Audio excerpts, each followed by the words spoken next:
It's easy to think of Bill Gates as the billionaire tech mogul who changed the world with Microsoft. But what if I told you that his real secret isn't just in building software?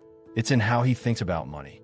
Gates' financial philosophy is not about having billions. It's about making decisions with money that anyone, yes, even you, can apply starting today. In fact, there's one principle he used in his 20s when he was far from rich that shaped the empire he built. A principle that has nothing to do with luck and everything to do with mindset. And here's the thing. If you can understand this mindset, you might never look at your bank account the same way again. Before we get into the details, let me ask you this. Do you believe that how you think about money could be more important than how much you actually have? Because for Gates, this belief changed everything. And if you stick with me until the end of this video, I'll walk you through the exact mental shifts he made, how they shaped his fortune, and how they can reshape your financial future, starting from wherever you are right now. So, whether you have $50 in your savings account or $50,000, this video might just be the turning point you didn't know you were looking for. Let's step into Bill Gates' mind and see money the way he does. Long before he was worth over $100 billion, Bill Gates was just a young man with a knack for computers, a competitive streak, and a way of thinking about money that didn't match the usual advice people gave in the 1970s. In 1975, Gates was a 19-year-old Harvard dropout. His friends thought he was making a reckless choice, walking away from one of the most prestigious universities in the world to start a small software company. But to him, this wasn't a gamble. It was an investment. Not in stocks, not in real estate, but in himself. Here's what's surprising. At that stage, Gates didn't have a huge bank account. He wasn't saving mountains of cash. He wasn't even focused on playing it safe. Instead, he poured nearly every dollar he had into building his skills, his product, and his vision. In his mind, money wasn't something to hoard, it was fuel. And fuel was meant to be burned in the right engine. Gates had a habit of thinking in terms of opportunity cost before he even knew the economic term for it. Every time he spent money, he didn't ask, "How much will this cost me?" He asked, "What will this give me in return?" That's why, in the early Microsoft days, while other young people his age were saving up for cars or fancy apartments, Gates was living in a modest place, working long hours and plowing everything back into the business. He understood something most people miss. You can either spend money to look rich now, or you can use it to become rich later. But this mindset came with sacrifice. There were no weekend trips, no expensive nights out, and certainly no splurging on the latest gadgets, unless they were tools that could grow the business. Gates was methodical about it. He believed that every unnecessary dollar spent was a dollar stolen from his future success. And yet, here's the part that's even more powerful. Gates didn't just think about money in terms of dollars and cents. He thought about it in terms of time. He would ask himself, if I spend my time chasing this opportunity, will it be worth more than the hours I could spend elsewhere? That lens, linking money and time, became one of his lifelong financial cornerstones. By the time Microsoft started making serious profits, Gates had already built a mental habit that would shape every big financial decision for decades to come. Money is a tool for leverage, not a scoreboard. And that simple shift made all the difference. By the mid-1980s, Bill Gates was already a billionaire, a household name in the tech world, and the leader of a company that was transforming the way the world used computers. But this is where things get interesting, because instead of becoming complacent or simply hoarding wealth, Gates began to shift his thinking about money entirely. In the early days, Bill's financial philosophy had been simple: build a great product, sell it well, and reinvest profits to grow the company. But success forced him to look at money differently. Now, it wasn't just about making money. It was about using money as a tool to shape the future. One story from a Microsoft executive at the time reveals this change in mindset. They were discussing what to do with the company's rapidly growing cash reserves. Some suggested holding it as a safety net. Others proposed large bonuses for executives. But Bill, leaning back in his chair, said something unexpected. We should invest in things that make our future inevitable. Every dollar should make the next billion easier to earn. That moment reflected a huge shift. Gates began to see money not as an end goal, but as leverage. He used it to hire the brightest engineers, to secure patents that would protect Microsoft for decades, and to fund long-term research projects that wouldn't pay off immediately, but would ensure the company stayed ahead of competitors. It was also around this time that Gates started thinking more deeply about his personal relationship with money. Friends recall that while he lived comfortably, he avoided lavish, unnecessary spending. There were no fleets of sports cars or diamond-studded watches. Instead, he invested in knowledge, buying rare books, attending lectures, and meeting experts from entirely different industries. And here's the key takeaway from this turning point. Gates realized that money is only as powerful as the ideas it funds and the impact it creates. Hoarding it might make you feel safe, but deploying it strategically makes you unstoppable. This shift in his mindset, from accumulation to purposeful allocation, would lay the foundation for his later transition from business mogul to one of the world's greatest philanthropists. But at the time, it also made Microsoft an unshakable force in the technology industry. Because Gates didn't just want wealth, he wanted momentum. And that's a lesson anyone can apply, no matter their income level. The real turning point in your financial life is when you stop asking, how much can I keep? And start asking, how can my money work harder than I do? Bill Gates had always been strategic, but now he was entering a new league of competition.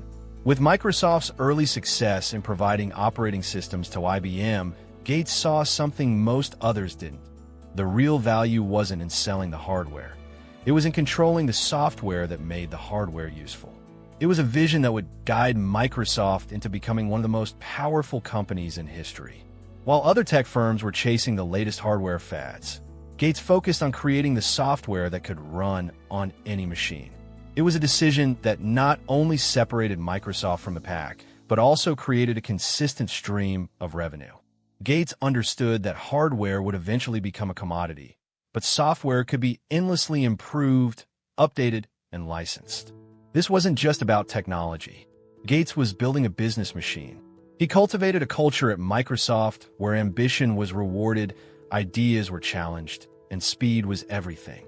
Employees often worked long hours, sometimes sleeping in the office, but they believed they were building the future, and Gates led by example. One of his biggest moves was developing Microsoft Windows. It wasn't an overnight hit. It took years to refine, but Gates was playing the long game. He understood that graphical user interfaces were the next evolution in personal computing, and he was determined for Microsoft to lead that revolution. Financially, Microsoft was thriving. Every new licensing deal brought in massive profits without the heavy costs of manufacturing hardware. The company's value soared, and by the late 1980s, Bill Gates became one of the youngest self-made billionaires in history. But to him, the money was never the end goal. It was a scorecard, a way of measuring the success of his vision. By now, Gates's daily habits reflected his unique philosophy on money. He reinvested heavily into Microsoft rather than cashing out. He maintained a relatively modest personal lifestyle compared to his wealth, preferring to spend on growth, innovation, and strategic acquisitions. He read constantly, seeking new ideas and perspectives that could sharpen his thinking. And while outsiders marveled at his wealth, Gates knew that empires weren't built overnight, and they weren't kept without constant vigilance. He kept his focus razor sharp, always anticipating the next shift in technology and consumer demand. The climb to the top was not without its challenges. Rivals, lawsuits, and market shifts would soon test Microsoft's dominance. But Bill Gates was ready, because for him, financial success wasn't about the peak, it was about staying there. But even Bill Gates, one of the wealthiest men in the world, has faced moments when his financial strategies were tested in ways most people never imagine. It wasn't about losing his fortune in a single day. It was about navigating storms that could have easily shaken his empire if he didn't think differently. One of the most notable came during the dot-com crash of 2000. The tech bubble had burst, wiping out billions of dollars in market value almost overnight. Investors panicked. Tech companies that seemed unstoppable were suddenly collapsing. Microsoft, despite its dominance, wasn't immune. The company's stock price fell drastically, and Gates personally lost tens of billions on paper. For most people, such a staggering loss, even if only on paper, would be devastating. But Gates didn't panic. He didn't dump his shares. He didn't chase risky new investments to make up for the drop. Instead, he relied on one of his core financial principles: play the long game. He reminded himself and his team that short-term market swings didn't define real value. Microsoft's products still worked. The company still had customers. And as long as the fundamentals were strong, the stock price would recover. This patience, this almost calm detachment from the chaos, was what allowed him not just to recover, but to thrive in the years ahead. And it's a lesson that applies to anyone, no matter their income. Sometimes, the smartest money move is to sit still when everyone else is running. Looking back at Bill Gates' financial journey, it's clear that his wealth wasn't built on luck alone. It was built on principles anyone can adopt, even without billions in the bank. First, he understands the power of compounding. Whether it's money, knowledge, or relationships, Gates invests early and lets time do the heavy lifting. Second, he values diversification. Even though Microsoft made him rich, he didn't keep all his eggs in one basket. He spread his investments across industries, making his fortune resilient to economic storms. Third, he plays the long game. When markets crash or challenges hit, he stays calm. Gates doesn't let emotions drive financial decisions. He trusts the fundamentals and avoids chasing quick wins. Finally, he uses wealth as a tool for impact. Through the Bill and Melinda Gates Foundation, he's given away billions to fight disease, improve education, and solve global problems. For him, money isn't just about what you can buy. It's about what you can build and who you can help. So what's the takeaway for you? You don't need to be a billionaire to think like one. You can start by saving consistently, diversifying your income streams, and making decisions with a long-term vision. And when life throws a financial curveball, remember, patience and strategy often beat panic and haste. If you want to take control of your money and future, start applying these principles today. Build your wealth steadily, protect it wisely, and use it for something bigger than yourself. Because at the end of the day, thinking like a billionaire isn't about having billions. It's about making smart choices that create a life you truly want. If this video gave you a new perspective on how to grow and protect your money, don't let it stop here. Take action today. Hit that subscribe button for more money lessons from the world's most successful people, and share this with someone who needs to start thinking bigger about their financial future. Remember, the right mindset today can change your entire tomorrow.